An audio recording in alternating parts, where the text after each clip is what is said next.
heard you say, "Go Rebels." So deep down, we know who you cheer for. So thank you. Prime Minister Carney pursued his studies in economics. His career began in finance prior to joining public service. As he states, he supports Canadian values around items like healthcare, security, and a life you can afford. These themes resonate in his personal life, as he and his wife Diane are proud parents to 4 children. His time as Governor of the Bank of Canada during the 2008 financial crisis resulted in being later recruited to lead the Bank of England in 2013. He began serving the United Nations Special Envoy on Climate Change and Finance in 2020 and was named our 24th Prime Minister in March 2025. Seems like a bit longer than that to me, I don't know. We were elected in the same year. Interesting. Welcome to Red Deer, Prime Minister Carney, and we are pleased to host you in this master-planned community of Capstone, a thoughtfully designed 91-acre riverfront district that is the jewel of our community to promote central design and densification that connects to the 110 kilometers of trails in our city. 2,000 homes and 5,000 people will call this space home. Prime Minister Carney, we are so grateful to have you here and to welcome you and Premier Smith and our other ministers and MLA here today. And we are well positioned and very willing to work with all levels of government to get positive things done for citizens we all serve. Thank you and welcome to Red Deer. Thanks for coming to pay us a visit. Thank you very much. Thank you. Thank you very much, Cindy, Mayor Jeffries, I should say, and thank you for welcoming Premier Smith, myself, ministers, the MLA, and the media to hear the amazing things that are happening here in Red Deer. Just before, I want to say a big shout out to the women and men who are building this incredible capstone development. This is remarkable craftsmanship. It's on budget, on time. It's allowing couples to move in and move forward with their lives, and it's a testament to what can be done with real purpose and energy. And let me, full credit to the team here and to Greg for leading them. This is my,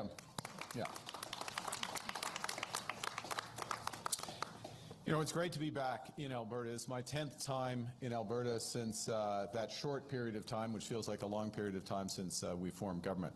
And in part, it's because it's always good to be home.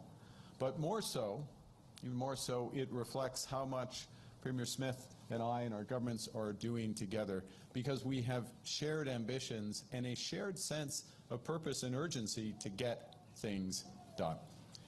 Now, I'm going to come back to that in a moment. I want to acknowledge, though, as well, the wildfire season that we're facing across Canada. It's another challenging season, and on behalf of everyone here and all Canadians, I want to recognize the heroism of our firefighters, our emergency crews, Canadian Armed Forces when they're called into action. They're all working relentlessly across this country to battle wildfires, keep Canadians safe, including the Albertans who are battling flames here in this province and who are helping their neighbours in British Columbia as we meet today. It's in moments like these Canadians show who we are. And who we are is a people that look after each other because we know that we're stronger together. And it's the same spirit of being stronger together that brought Canada's first ministers together on Prince Edward Island last week. The Premier said I think she regrets it. She's seen more of me than her husband. I'm pleased. But we got together in PEI. You were there for several days. I was there for a couple of days. And together we focused on creating one Canadian economy, building our strength at home, and diversifying our trade partnerships abroad.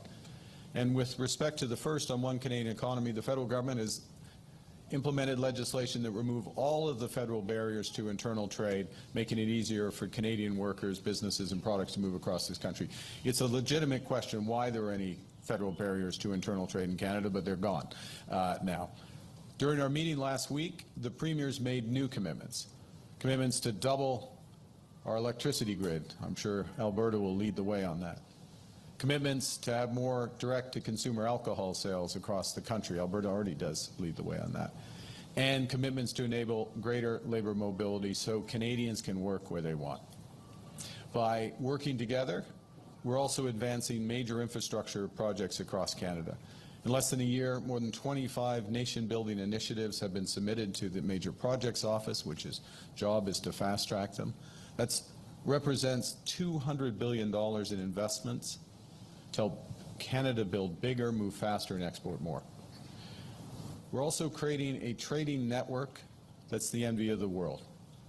Canada already enjoys preferential access to 1.5 billion consumers in economies that represent 2/3 of global GDP. We just concluded a new trade agreement with the UAE that was negotiated in a record 47 days. By the end of the year, we intend to double our market access to 3 billion consumers by concluding new agreements with the ASEAN countries, with India, Thailand, and the Philippines. Now, the people of Red Deer know the importance of good trade relationships. To give an example, in agriculture, Alberta produces almost 1/3 of Canada's canola, this region at the heart of production. And that was top of mind a few months ago in January when we went to Beijing to secure a new deal with China that unlocked $3 billion in export opportunities for Canada's canola farmers. Nous consolidons notre force au pays tout en diversifiant nos partenariats à l'étranger. Nous bâtissons un Canada plus fort que jamais. Nous accélérons la mise en œuvre de grands projets qui vont transformer notre économie et nous renforçons les infrastructures locales sur lesquelles les Canadiennes et les Canadiens comptent chaque jour. Les communautés locales sont le cœur du Canada.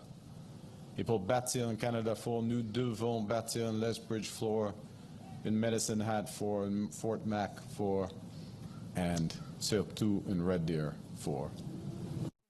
Strong communities start right here. They start with housing. And of course, a home needs more than 4 walls and a roof, triple glazing, stone tops, clean. They also need clean drinking water, reliable sewage systems. For example, once completed, the new wastewater pipeline in Airdrie, not far from here, will unlock the construction of 45,000 new homes. And we need that because Albertans and Canadians can't afford the delays, because there were decades where across the country we didn't build enough housing. And so the average Canadian household spends more than half their income on mortgage payments. And that's only going to change if we move big and fast on community infrastructure. And that's why today the Premier and I are proud to announce the new Canada-Alberta Housing Infrastructure Fund Agreement. What does it mean? It means over the next 8 years, the Canadian government will invest more than $510 million through the Canada Housing Infrastructure Fund to help communities across Alberta build and, when necessary, upgrade essential drinking water, wastewater, stormwater, solid waste infrastructure, all of which is needed to build more homes in this province faster. Consider Red Deer. As the Mayor knows, as this group knows, this city powers central Alberta. Many industries, of course, anchor for oil and gas to agriculture. It's a region that helps Alberta produce what the world wants. People come here from all over for education, for care, for services, for opportunity. And Red Deer's growing. It's tripled in size since I first came here for the Alberta Summer Games. I was watching the Alberta Summer Games. I was not in it. Just like that draft notice from the Red Deer Rebels. It never came. The call never came, but I'm still supporting them. Today's announcement is going to help deliver the infrastructure that Red Deer needs to support that growth. Because on top of that $510 million of federal investment, Alberta will contribute at least 1/3 of the eligible costs for projects led by municipal governments across this province. Now, that's not all. The Premier and I are also working to complete a new Alberta-Canada agreement through Build Canada Homes to scale up affordable home building. And through the Build Community Strong Fund, which is a new fund, we'll build the broader infrastructure that growing communities across Alberta need, so roads, public transit, community centres, hospitals, clinics. Now, we know that it's not just about what we build, it's how we build. Building in solidarity with workers. This agreement alone will support more than 750 skilled trades jobs every year: engineers, plumbers, electricians, pipe fitters, plumbers. We'll build inclusively with First Nations, Inuit, and Métis. Today's agreement will allocate at least $100 million to projects that will benefit rural and Indigenous communities. Nous allons bâtir de manière durable. Dans le cadre de cet accord, l'Alberta va veiller, dans la mesure du possible, à ce que les projets soient réalisés avec des produits et des technologies qui réduisent les émissions de gaz à effet de serre. It's innovative. It's focused on different technological solutions to reduce emissions, not prescribing certain approaches. Nous allons bâtir canadien, avec de l'acier canadien, du bois d'œuvre canadien, des travailleurs canadiens.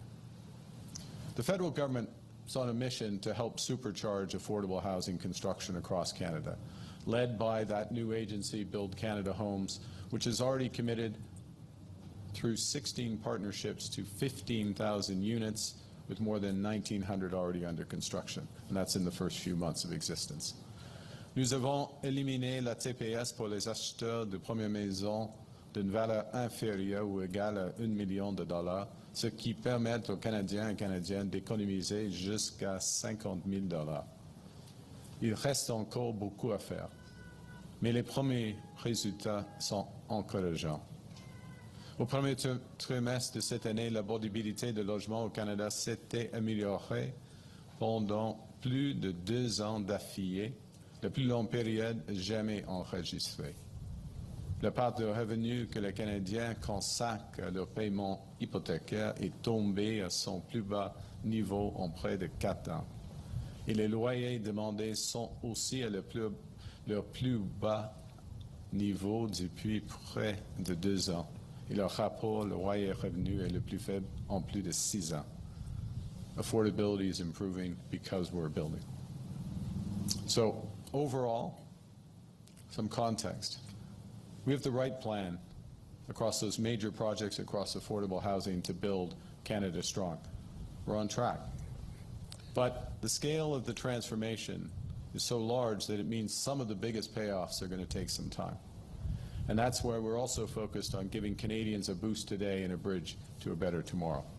That's why we've cut taxes on incomes, on housing, on gas, and on investment. It's why we've introduced the groceries and essential benefit, up to $1,890 per family to help more than 1.3 million Albertans to get ahead. And that's why we will continue with a relentless focus on affordability, whether it's competition in broadband or building affordable electricity.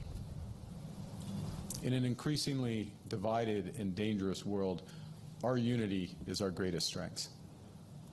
Governments are working together in the spirit of cooperative federalism to make this country stronger, fairer, and more prosperous. That's how the Government of Canada is working with the Government of Alberta to advance a new oil pipeline to the West Coast. This will unlock new markets and support lasting prosperity in Alberta and beyond.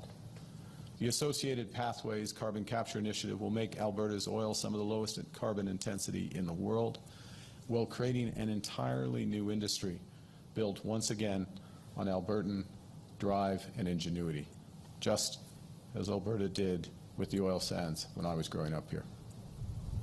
Combined, these projects will catalyze over $200 billion in direct investments, create over 175,000 jobs across this country.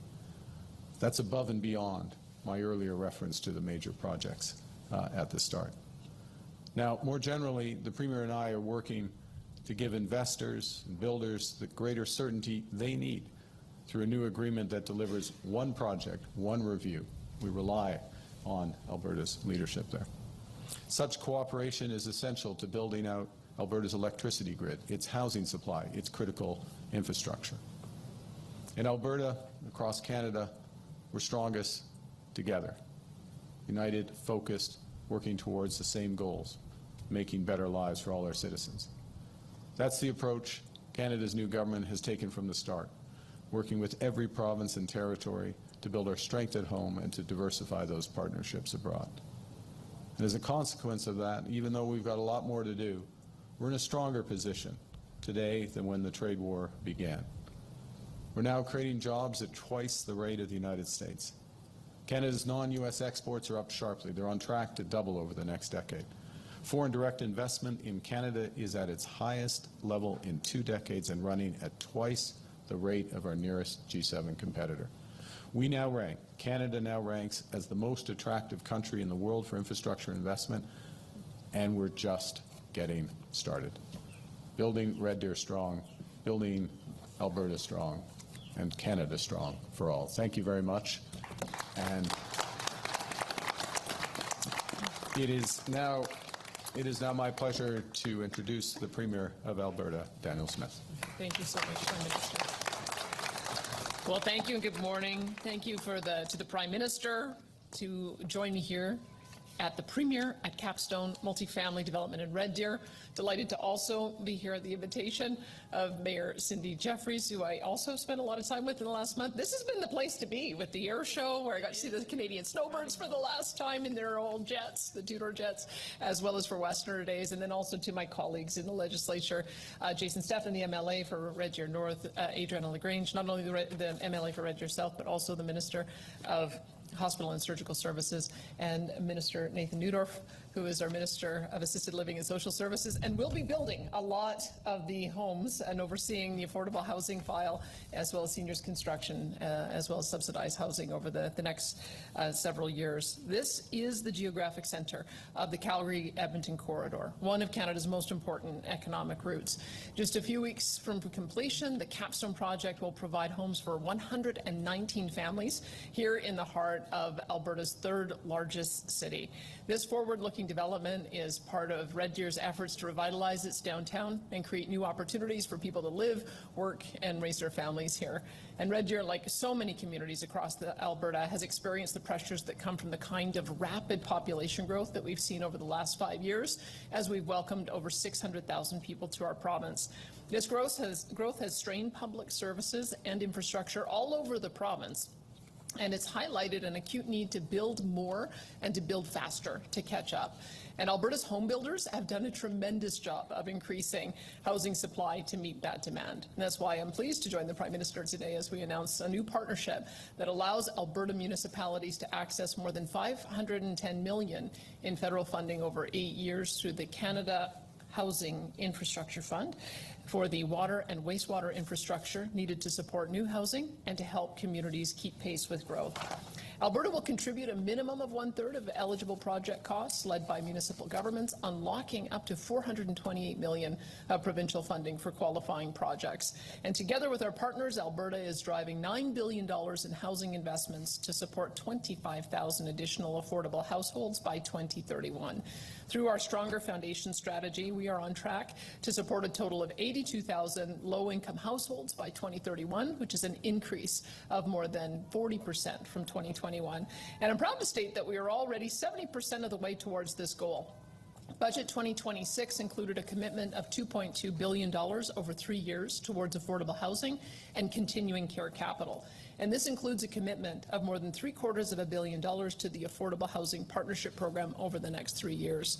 And through our last round of the Affordable Housing Partnership Program, we invested $323 million in 41 projects to support more than 3,600 affordable housing units and over 70 emergency shelter spaces. But Alberta's success is not limited to affordable housing. Alberta is a national leader in market housing. Last year, for the first time in Alberta's history, more than 53,000 housing starts were recorded, 14% higher than the previous record set in 2024. For the second year in a row, Alberta has led Canada in housing starts per capita. And despite making up less than 12% of Canada's population, Alberta built nearly a quarter of all housing starts nationally in 2025 and more than 80% of all housing starts across the prairies. Alberta builders are doing their part. But builders can only build when the infrastructure is there to support new communities. A whole lot of work has to happen in the background and literally under the ground before the first shovel ever breaks the surface. A development like the one behind us is simply not possible without reliable water and wastewater systems. Connecting housing to critical infrastructure takes careful collaboration between developers, governments, utility companies, and a whole range of other stakeholders. The fact is that communities like Red Deer can only grow when the infrastructure beneath them grows too. And our government is committed to making sure that communities across Alberta have the water infrastructure they need to support residents, businesses, industries, and future growth. The agreement protects provincial jurisdiction, builds on a strong provincial record of investments in water and wastewater infrastructure, and gives Alberta this ability to direct funding where it's needed most. Our government will identify and prioritize projects based on local needs, ensuring that municipalities, rural communities, and Indigenous communities can access the infrastructure funding that they need to maintain existing systems and support housing growth and economic development. Under the agreement, at least $100 million will be allocated to projects in rural or Indigenous communities across the province, ensuring communities of every size can benefit from the infrastructure needed to support growth. The Ministry of Transportation and Economic Corridors is developing the first list of projects under this agreement by the end of November. This agreement was made possible by a collaborative approach, and I want to thank the federal government for working with us in that spirit. I also want to thank Eagle Builders, who has been a wonderful partner for our government, not only with the Child Advocacy Centre, but this incredible facility, which we learned was built in 10 months with the highest quality materials. The residents will be able to save about 30% on energy costs because of some of the design features, and I'm looking forward to seeing Eagle Builders be able to add much more to our housing stock in Alberta. And with that, am I turning it over to Craig, or is it now questions? Going to questions, all right. Well, probably most of it for you, Please identify what the question is for, as well as your outlet and your name. S'il vous plaît, vous identifier ainsi que pour qui la question s'adresse. Louis-Philippe. I'm loving it. You are the place to be. I'm not kidding. We're trying. 1, 2, 1, 2. Parfait. Louis-Philippe Trotteau, je suis avec Radio-Canada. Mes questions sont pour le premier ministre Carney. La première concerne les redevances que vous n'imposez plus aux plateformes de diffusion américaines. On voulait savoir, est-ce que c'est une nouvelle concession de votre part dans vos négociations avec Washington? Est-ce que vous cherchez des leviers, dans le fond? Non, pas du tout. Nous avons décidé, juste après les décisions de CRTC, que c'est une question, et je viens de le dire, nous sommes le gouvernement fédéral concentre sur l'abordabilité sans relâche. Et la forte augmentation des primes pour des streamers, c'est pas acceptable dans la situation, même si on fait de progrès. Alors on a pris la décision il y a quelques mois, je crois, au commencement de l'été. C'était la décision à ce moment-là. Il y a un processus, il y aura une direction CRTC du gouvernement pendant les prochaines semaines. Alors, ce n'est pas de nouvelles. Une question sur les élections partielles. Oui, pardonnez-moi, mais en même temps, il y a des grands investissements dans la culture et le langage canadien, les deux langues officielles, plus de 600 millions de dollars. Okay? C'est le même parti de l'annonce. Sans relâche sur la volabilité et sans relâche sur la protection, le renforcement de la culture canadienne et la langue française. Merci. Et sur les élections partielles, ouais. Les Canadiens sont en vacances, c'est l'été, il y a une élection provinciale au Québec qui va accaparer beaucoup d'attention. C'est quoi l'urgence pour vous de déclencher des élections partielles en ce moment? Premièrement, il y a un Parlement, ça vaut mieux d'avoir des députés au Parlement. Et c'est, en ce qui concerne les citoyennes et citoyennes de Chicoutimi-le-Fort, il n'y en a plus de députés pour le moment. Alors, il y a une occasion, il y a une fenêtre maintenant, avant la campagne officielle de l'élection du Québec, qui va dérouler en septembre et au début d'octobre. Alors, on a choisi de prendre l'occasion pour les citoyennes et citoyens de Chicoutimi-le-Fort. Merci. Merci. Next question. Prochaine question. Madhu Hashmi, CBC News. My question is to the Prime Minister.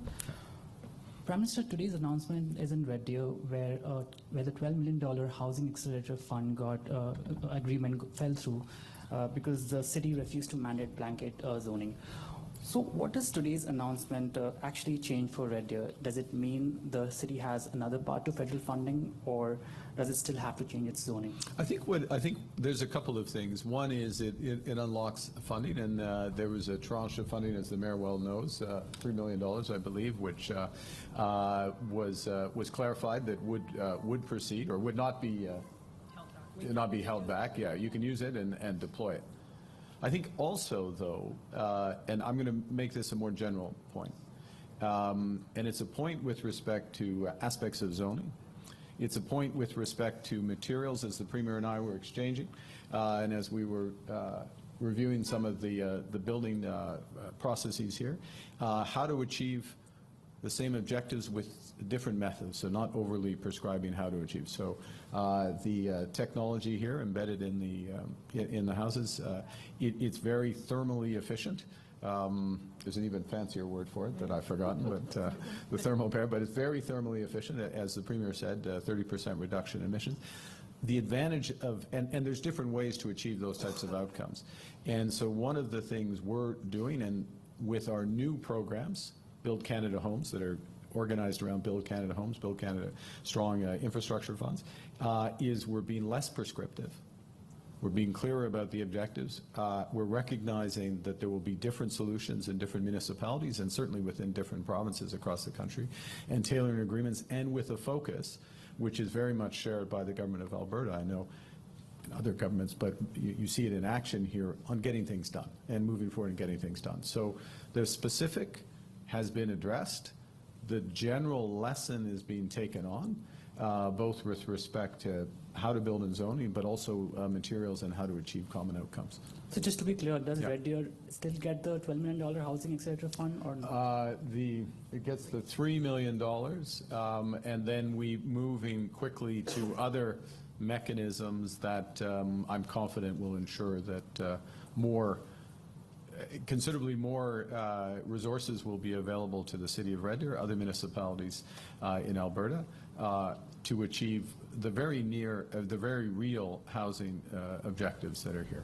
So moving forward, I think I look at it in the round in terms of the overall amounts. The specific issue was addressed.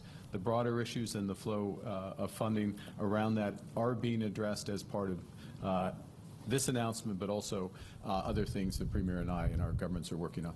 And how is this Canada? Sorry, sorry. Next question, prochaine question. Yeah. Next question, please. Thank you. This is part of the fairness doctrine here. Hiren Manzakani, Post Media, Calgary Hi. Herald. Hi. The disagreement around the Housing Accelerator Fund has led to a lot of friction.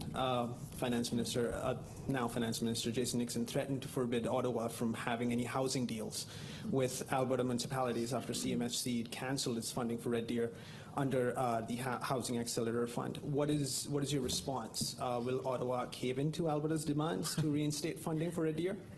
Well, it's a very similar question to, it phrased a slightly more inflammatory language to the question just asked. We're focused on building affordable housing. We're focused on building and the infrastructure that helps supporting that, as today's announcement's about, that supports that affordable housing.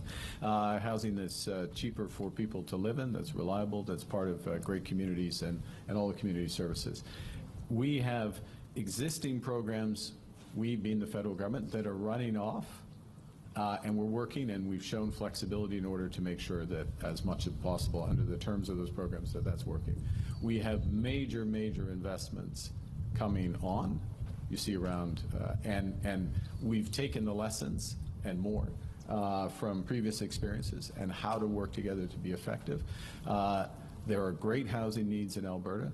There are great builders in Alberta, and using the latter in order to achieve the former is what we're focused on and working with the province. And I'm just going to underscore again, there are flexibilities that we've shown here in a variety of us. That's not caving in. That's working towards the same goal.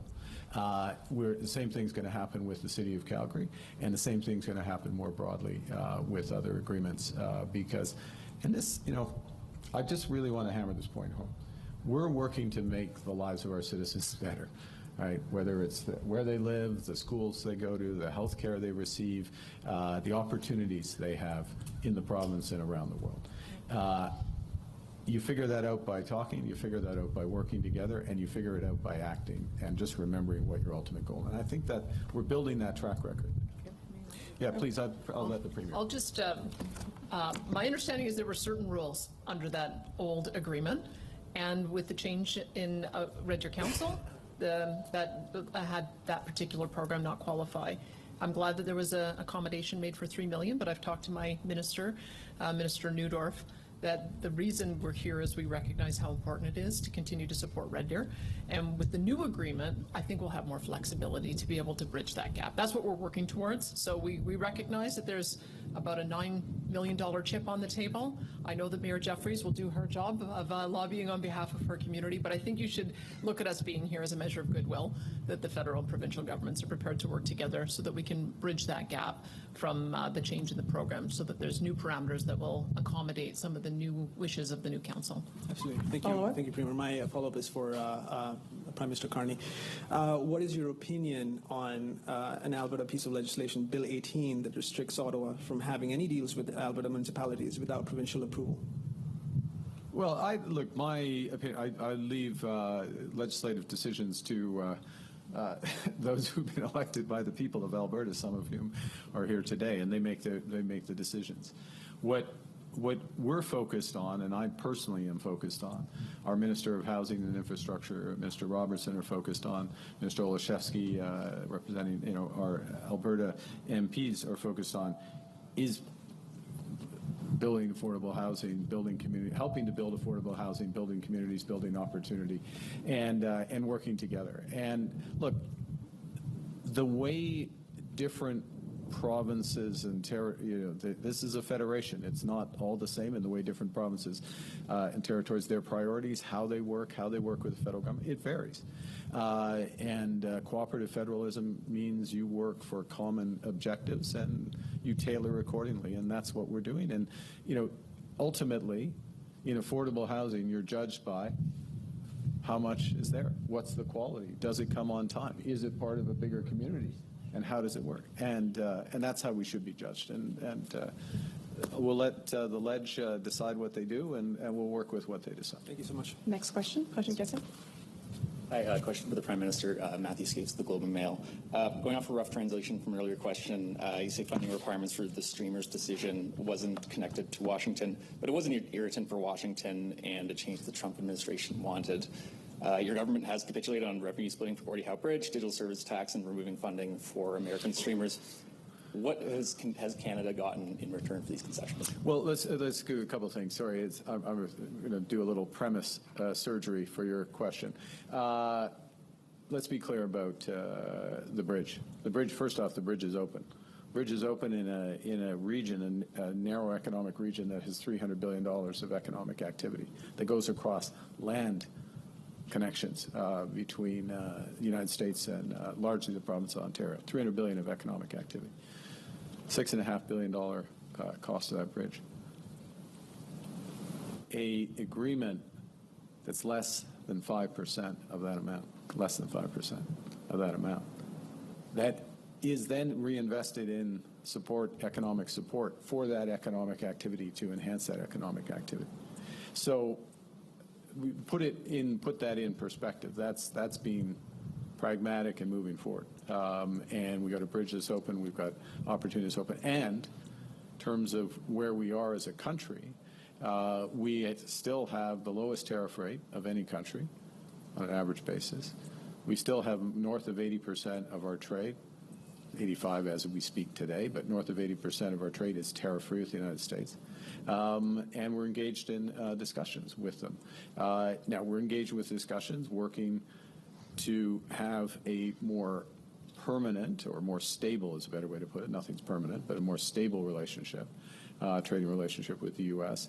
That addresses issues in some of our largest industries. And that recognizes the new U.S. approach to trade. So we're starting from a strong position. And I'm going to go back to one other thing, and I'll head back, which I said at my prepared remarks. And we're stronger than we were when this started.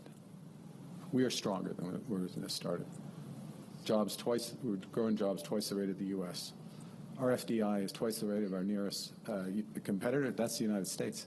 It's twice the rate of the U.S. We're the best country in the world judged for infrastructure investment. We're focused on the right things: affordable housing, community, becoming an energy superpower, diversifying. Everybody wants to do more with Canada, except the United States. Everyone wants to do more with Canada.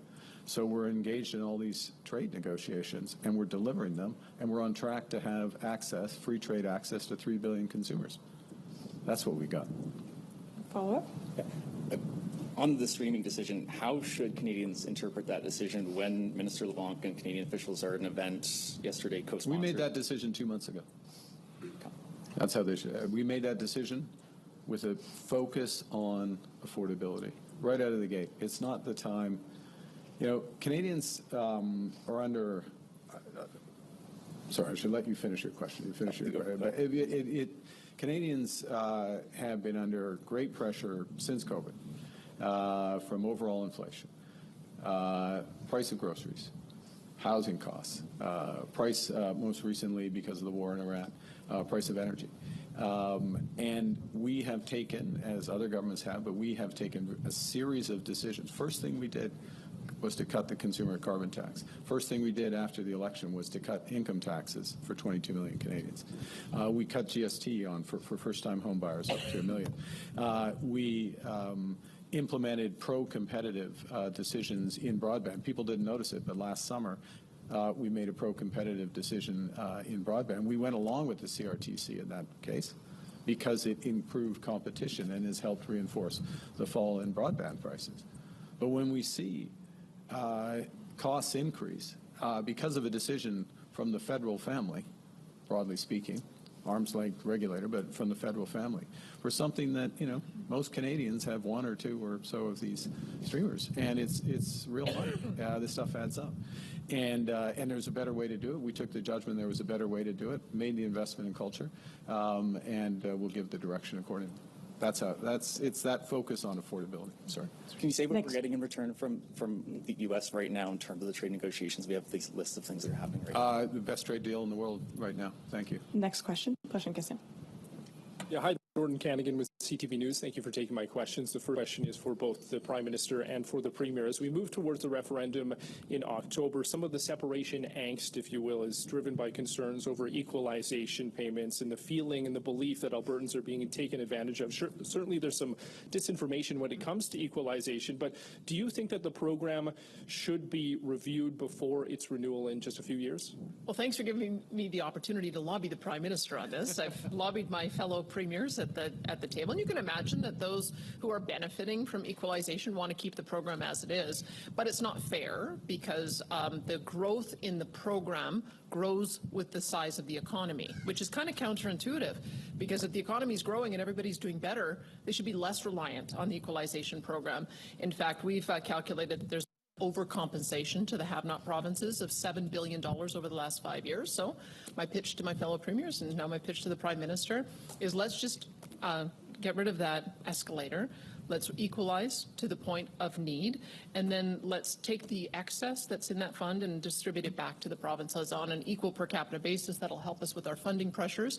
And I think it will be a demonstration that just because there's extra money, you don't just cut a check to Ontario, who clearly doesn't need it. They're a powerful economy. They shouldn't be getting equalization from smaller provinces. So that's been my consistent position. We think ultimately we should change the equalization program so that we look at per capita spending as well. We shouldn't be over-equalizing provinces so they can pay for more generous social programs than we're able to afford here ourselves. I haven't made much headway yet with my fellow premiers on who are the recipient provinces, but I can tell you that the ones who are kind of the net contributors I feel as well that we've got to get a bit more fairness into the program. So I don't know if the Prime Minister wants to respond to that, but thanks for the opportunity to put our position on the table. Thank you. There you go.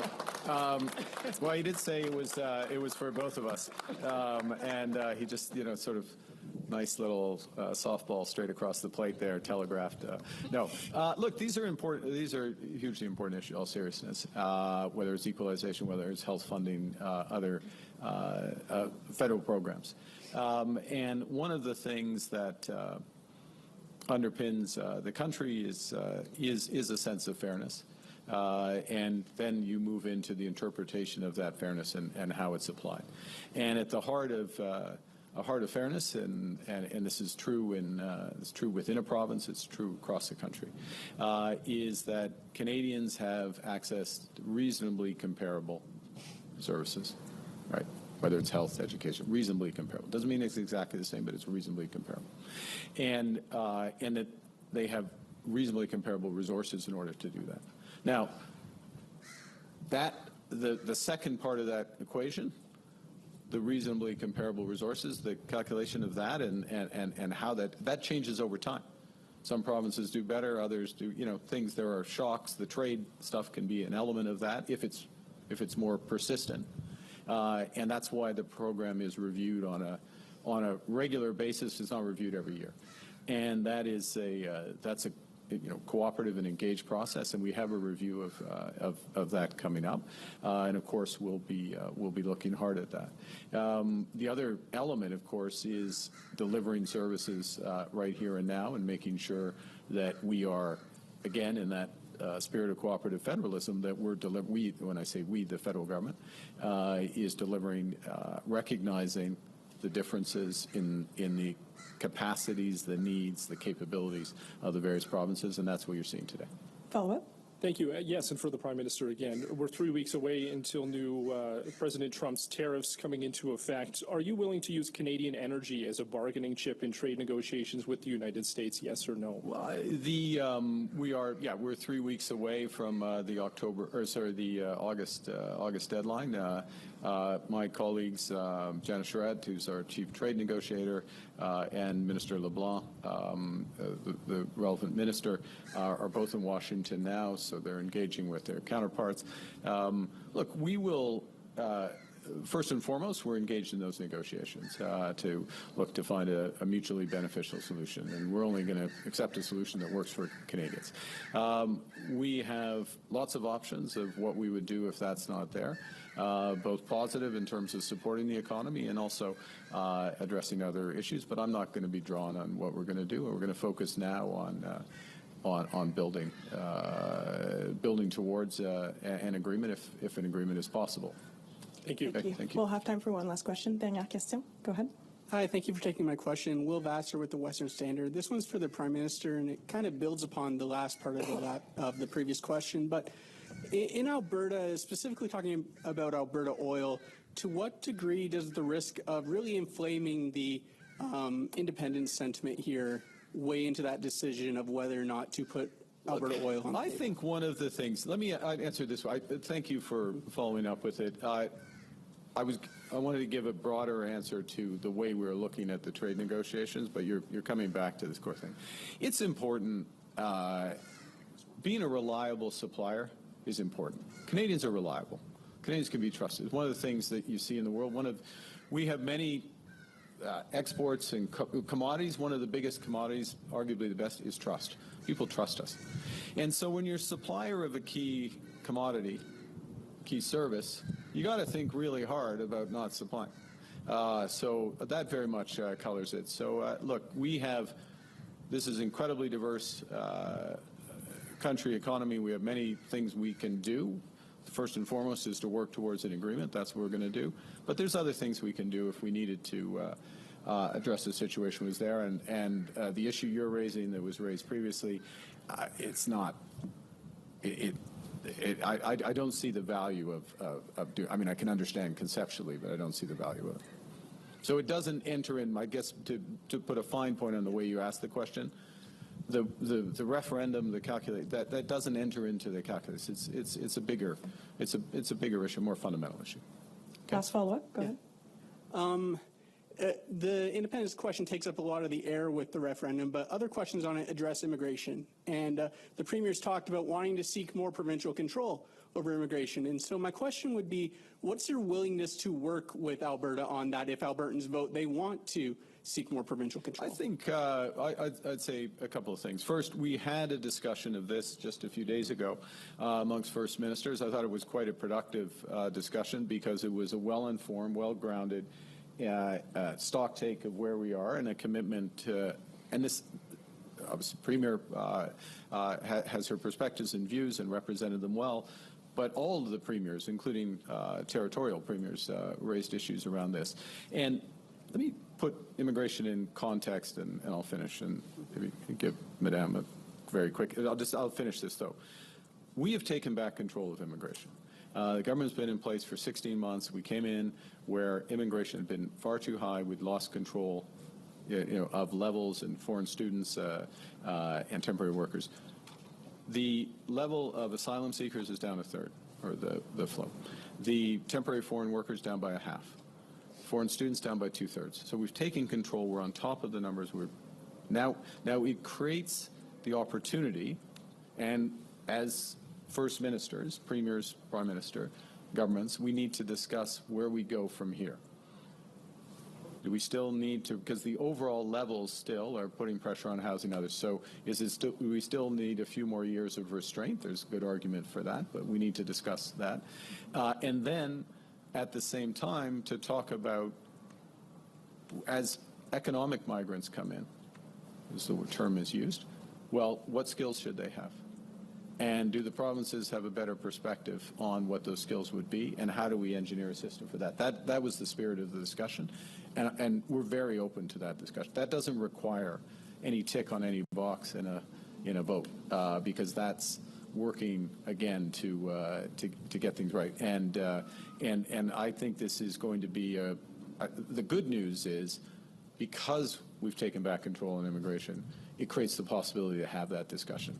If the whole thing were, we still were having overshoots by 500,000, 1 million people relative to what we expected at any given time, we wouldn't have, we didn't have the space for that discussion. Now we've created the space, as we should, and that's what Canadians deserve. If it's a quick question, I think we can take Very quick. Thank you so much. Alexa Poza with Juno News. For the Prime Minister, are you prepared to deport the students of Portage College who are hunger striking to stay in Canada despite having no permit to remain? And to Premier Smith, are you prepared to start decertifying diploma mills in Alberta?